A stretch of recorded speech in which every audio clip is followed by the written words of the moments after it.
I always thought my house was the one place where nothing could ever change. My parents weren't perfect, but they loved me, and I knew that. My little brother annoyed me constantly, but he still looked up to me more than anyone. And my room, the one filled with messy bookshelves, posters from concerts I'd gone to, and a bed that squeaked every time I turned over, was my safe place. My sanctuary. But all of that started to change the night my mom came into my room, sat on the edge of my bed, and said the words that shifted everything. Honey, Olivia's parents are going through a really tough divorce, and she's going to stay with us for a while. Olivia, my best friend since kindergarten. The girl who knew all my secrets, who I'd whispered with under the covers during countless sleepovers, who cried with me when my first crush didn't text me back, who promised we'd always be sisters even though we didn't share blood. At first, I was excited. What could be better than having your best friend live under the same roof? No more begging my parents to let her stay over on school nights. No more sneaking phone calls late at night. She'd be right there. My house would become our house. But excitement quickly turned into something else, something heavier, because I could see in my mom's eyes how serious this was. Just for a little while, she added quickly, until things settle down with her parents. She needs stability, and we can give her that.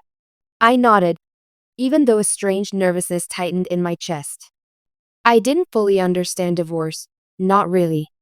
My parents fought sometimes, but never in a way that felt like an ending. For Olivia, though, it was an ending. And I knew she must be hurting more than she let on. When she moved in that weekend, carrying a single suitcase and hugging her pillow like it was the only piece of home she had left, I made a silent promise. I was going to make her feel safe. I was going to protect her the way she always protected me at school when the mean kids made comments about my glasses or the way I dressed. But what I didn't realize then, what I couldn't have possibly imagined, was that inviting her into my home was also inviting her into every corner of my life. My family, my brother, even my parents. And slowly, almost without me noticing, she started claiming those corners as her own. At first, it was little things. My mom, who used to always ask me about school first at dinner, suddenly turned to Olivia with a soft smile and asked her how her day was. My dad, who never let me sit in the passenger seat on car rides, told me to let Olivia have a turn up front.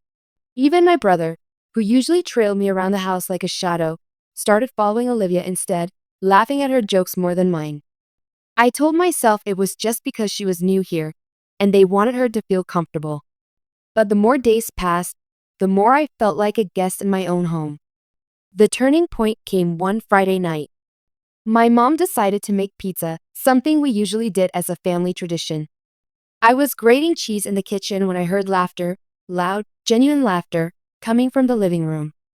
I peeked in to see my dad teaching Olivia how to throw a football to my little brother, something he had never taken the time to show me. I stood there frozen, the cheese grater heavy in my hand, while my best friend fit so perfectly into the space that used to belong to me. She didn't look like a guest anymore. She looked like family. That night, when Olivia and I were in my room, I tried to bring it up casually. "You're getting along with my parents a lot, huh?" She smiled, her eyes flickering in that way they did when she was hiding something. "Of course. They're great. I mean, they feel more like parents to me than my own right now." I wanted to say something back. I wanted to remind her that they were my parents, that this was my house, that she couldn't just step into my world and take it over. But the words got stuck in my throat because she was hurting, and I didn't want to seem selfish. So I swallowed it down. But swallowing it down became harder with each passing day. When my mom praised Olivia for getting good grades, I felt invisible. When my dad bragged about how athletic she was compared to me, I felt small. When my brother started asking if Olivia could tuck him in at night instead of me, I felt replaced. And the scariest part was, Olivia noticed. She noticed how my eyes darted toward my parents when they laughed at her jokes more than mine. She noticed how my voice got quieter when she talked about school and they leaned in to listen. She noticed everything. And instead of backing off, she leaned in further. One evening, As we sat in my room scrolling through our phones, she said something that made my stomach twist. "You're really lucky, to have parents like yours. They're so much warmer than mine ever were. I can see why your brother adores them so much. Honestly, it feels like I finally found the family I was supposed to have." The words should have warmed me, but instead they froze me. Because in that moment, I realized Olivia wasn't just grateful. She wasn't just finding comfort. She was planting roots in soil that had always belonged to me. And if I wasn't careful, I was going to lose everything I thought was mine. I didn't know it yet, but that was just the beginning. The beginning of watching my best friend slowly, carefully, and deliberately turn the people I love most in the world against me. The first real crack in my friendship with Olivia didn't happen in some dramatic explosion. It happened in the quiet moments, the kind you almost miss if you're not paying attention. But I was paying attention. I always paid attention to her, because she had a way of stealing the air out of the room without even trying. It started at school. Olivia had always been more outgoing than me. I was the quieter one, the girl who hung back during group projects and never raised her hand in class unless I was absolutely sure of the answer. Olivia, on the other hand, thrived on attention. Teachers loved her. Students admired her. And while she always pulled me into her orbit, making sure I wasn't left behind, suddenly, she didn't need me to orbit her anymore. One Monday morning, I walked into the cafeteria holding my tray, scanning the room for her like I always did. For years, we sat at the same table, in the same seats, sharing jokes no one else understood. But that morning, she was at another table, laughing with people we used to roll our eyes at together. "Liv," I called, forcing cheer into my voice. She looked up, smiled, and waved me over. I joined them, sliding into the seat next to her, but it felt different. The laughter wasn't ours anymore, it was hers. And I was just an extra. At home, things weren't better. Olivia blended into my family's routines like she had been rehearsing for it her whole life. She'd jump in to help Mom with dinner before I even had the chance. She'd sit with Dad in the living room watching football, nodding like she actually understood the rules. She'd braid my little brother's hair before bedtime, something I never had the patience for. And my parents loved it. "She's so thoughtful," Mom said one evening when we were cleaning up the kitchen. "You could learn a thing or two from her." The words sliced me open. She didn't mean them to be cruel. I knew that, but I felt the sting anyway. Meanwhile, Olivia played her part perfectly. Sweet, helpful, innocent. She never pushed too hard, never made it obvious. But I could feel it. She was drawing them closer and pushing me further out. It became impossible to ignore the night of the school talent show. I wasn't performing, but Olivia had signed up to sing. She had a good voice, clear, strong, and confident. She'd been practicing in my room for weeks, asking for my opinion, and I always told her she sounded amazing. The night of the show, my parents and brother came to watch. After her performance, the audience clapped, but it was my dad's reaction that burned itself into my memory. "She's incredible," he whispered to Mom, but loud enough that I heard. "Can you imagine if she were ours?" I froze. If she were ours. It was supposed to be a compliment, I knew that. But all I heard was the unspoken part. She's everything our daughter isn't. That night, back in our room, Olivia sat cross-legged on my bed, smiling as she scrolled through the comments her classmates had posted online about her performance. "Did you see Mrs. Hayes said I should join choir? I mean, that's huge. I never thought I'd be good enough." I forced a smile, even though my chest ached. "Yeah, you killed it."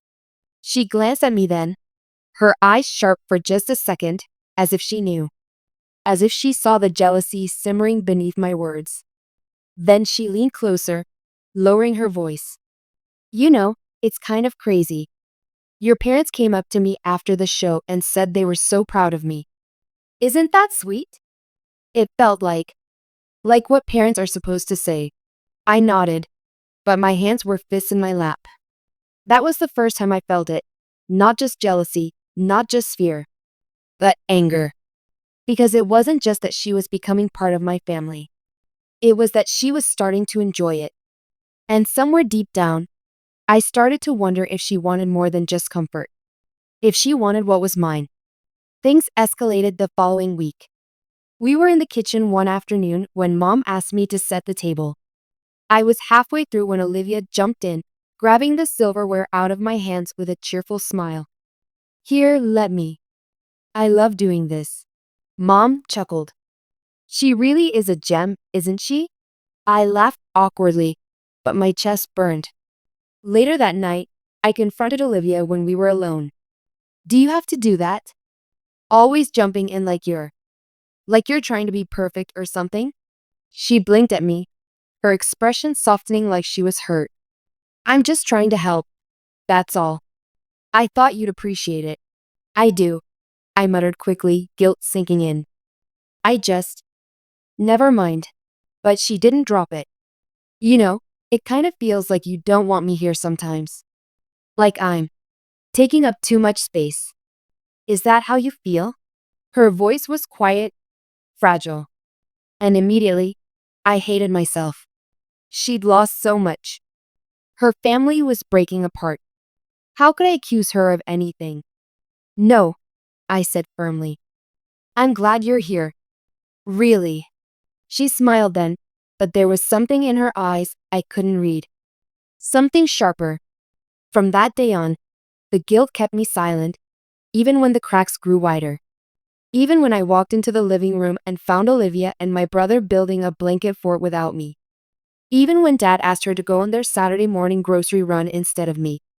Even when Mom told her, "You're like the daughter I always dreamed of." Those words shattered me. Because I was her daughter. And I always thought that was enough. But with Olivia in the picture, it didn't feel like it anymore. And for the first time, I started to wonder if maybe, just maybe, Olivia knew exactly what she was doing. By the time a month had passed, Olivia wasn't just living in my house.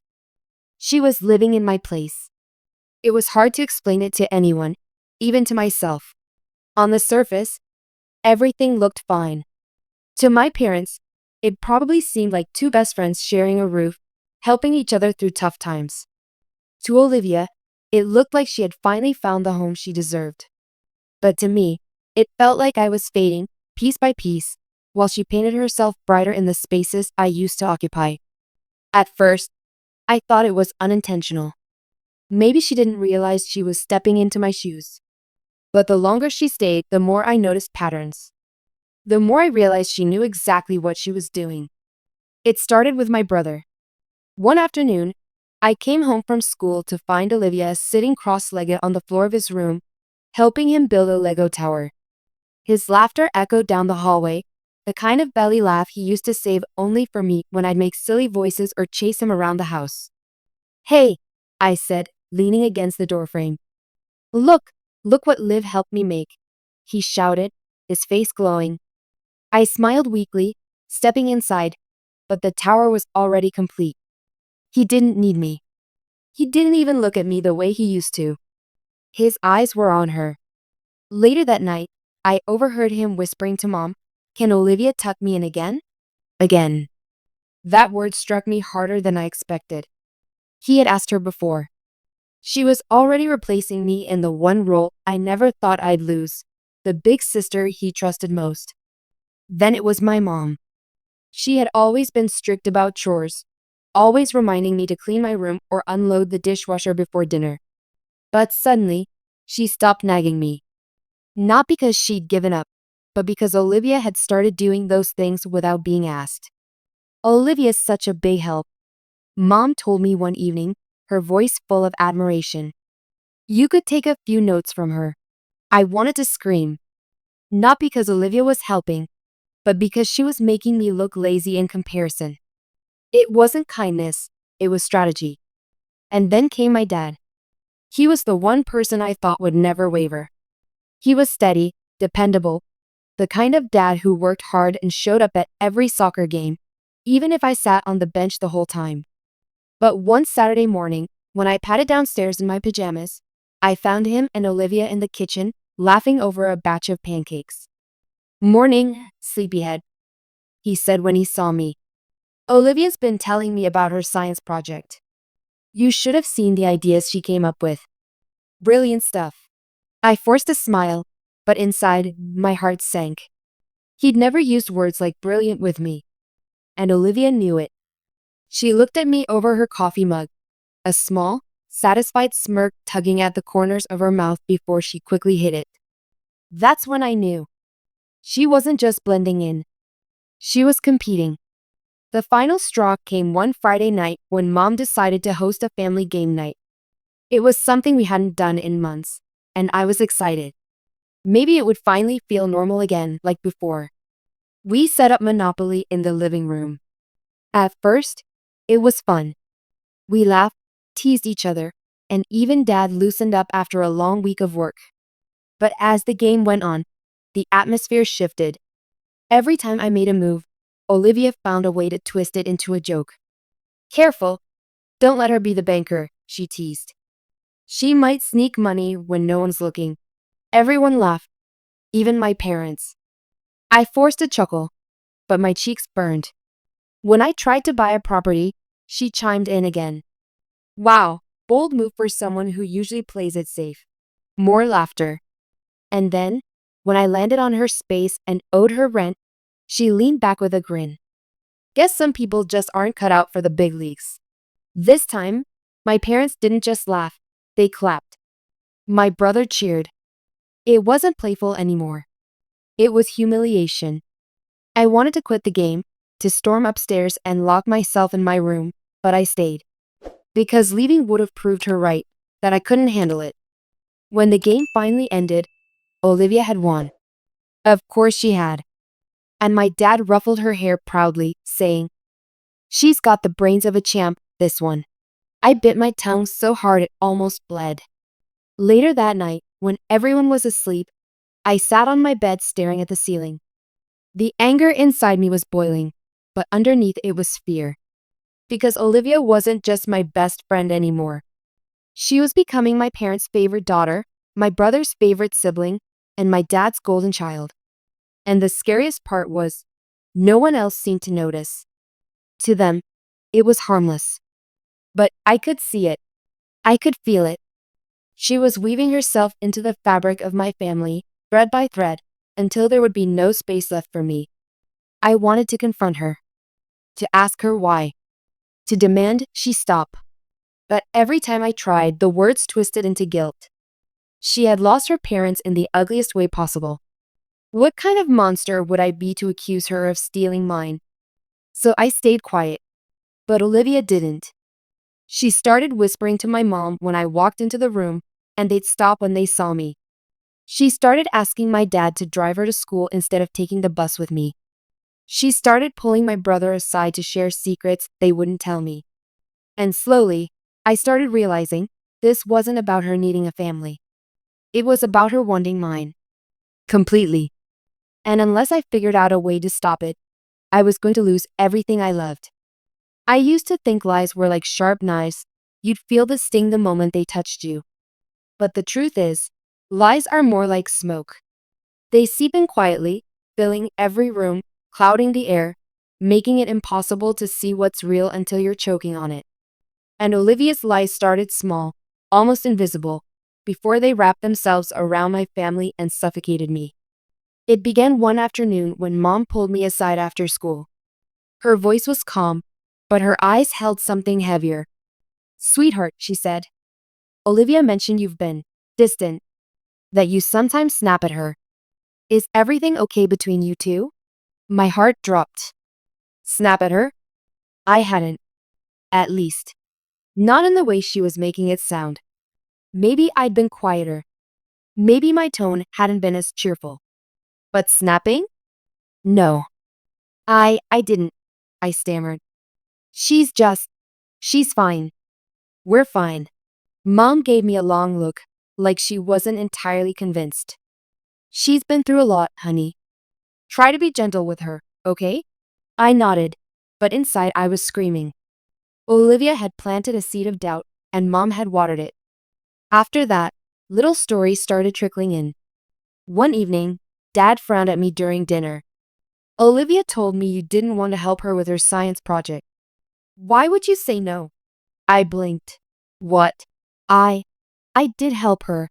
Olivia looked up from her plate, her expression perfectly innocent. Oh, I didn't mean she didn't help at all. I just. Maybe I asked at the wrong time. Dad's frown softened, but the damage was done. He looked at me like I was selfish. Next, it was my brother. He came into my room one night, arms crossed. Why did you tell Olivia I don't know how to draw? I do. What? I never said that. I gasped. Yes, you did. His cheeks burned red.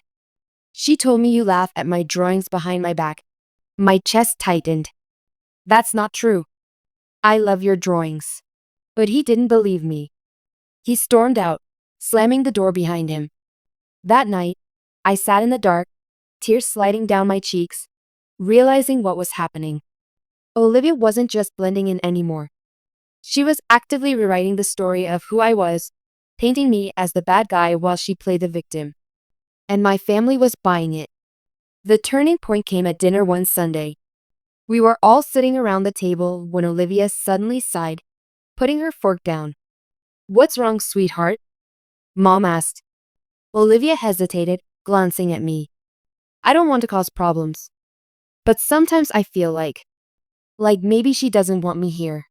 The room went silent. My dad's eyes hardened. Why would you say that, Olivia? She bit her lip, lowering her gaze like she was embarrassed. Just little things. Like, when I try to help, she gets upset. Or when I sit with you guys, she looks angry. I don't want to be a burden.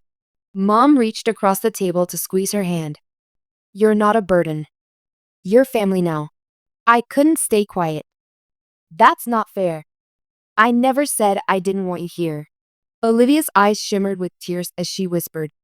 You don't have to say it. I can feel it. My brother glared at me. Dad shook his head. Mom gave me that disappointed look, the one that cut deeper than yelling ever could.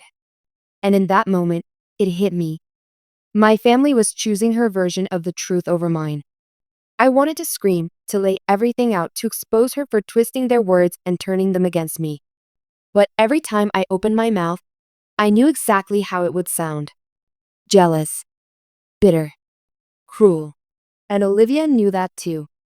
She had crafted her role perfectly, the wounded, grateful guest who never asked for too much, who just wanted to belong. But behind closed doors, I started seeing the cracks in her mask. One night, after everyone went to bed, I caught her in the kitchen rifling through Mom's purse. What are you doing? I whispered. She jumped, clutching a $20 bill in her hand. Her eyes flickered with panic before she smoothed it over with a smile. Oh, I was just going to leave her a note. She said I could borrow money for supplies. I narrowed my eyes. She never said that. Her smile tightened. Well, she will. She trusts me. Those 3 words hit me like a slap. She trusts me. I should have told Mom. I should have exposed her right then. But fear clamped my throat shut. Because deep down, I knew Mom wouldn't believe me. Not over Olivia. Not anymore. The next morning, Mom praised Olivia for buying groceries on her own with the money she borrowed.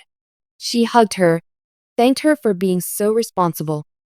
And Olivia glanced at me over Mom's shoulder, her smile sharp and triumphant. That was the moment I realized this wasn't just about her fitting in. This was war. She wanted my family, my place, my life. And unless I found a way to fight back, she was going to win. The night everything came crashing down wasn't stormy or dramatic. It was quiet, too quiet. The kind of night where the silence feels heavy, like it's holding its breath, waiting. Dinner had been tense. I barely touched my food, and no one seemed to notice. Mom and Dad kept laughing at Olivia's jokes. My brother hung onto every word she said, and I just sat there, invisible in my own chair. But then it happened. The lie that blew the mask clean off. Mom was stacking plates when Olivia leaned forward, lowering her voice just enough to make it sound secretive. Mrs. Parker asked me today if I wanted to join the school trip to New York. I told her I'd have to check with you guys. Because, well, she said sometimes you can't trust all the students to behave. She glanced at me, and suddenly, the air left the room. What does that mean? Dad asked. Olivia hesitated, biting her lip like she didn't want to say it. I shouldn't. I promised I wouldn't. Olivia. Mom pressed. What is it? She looked at me then, her eyes glistening with fake regret. It's just, sometimes she's been sneaking out. At night. I didn't want to tell, but I was worried. The room went still. My fork clattered against my plate.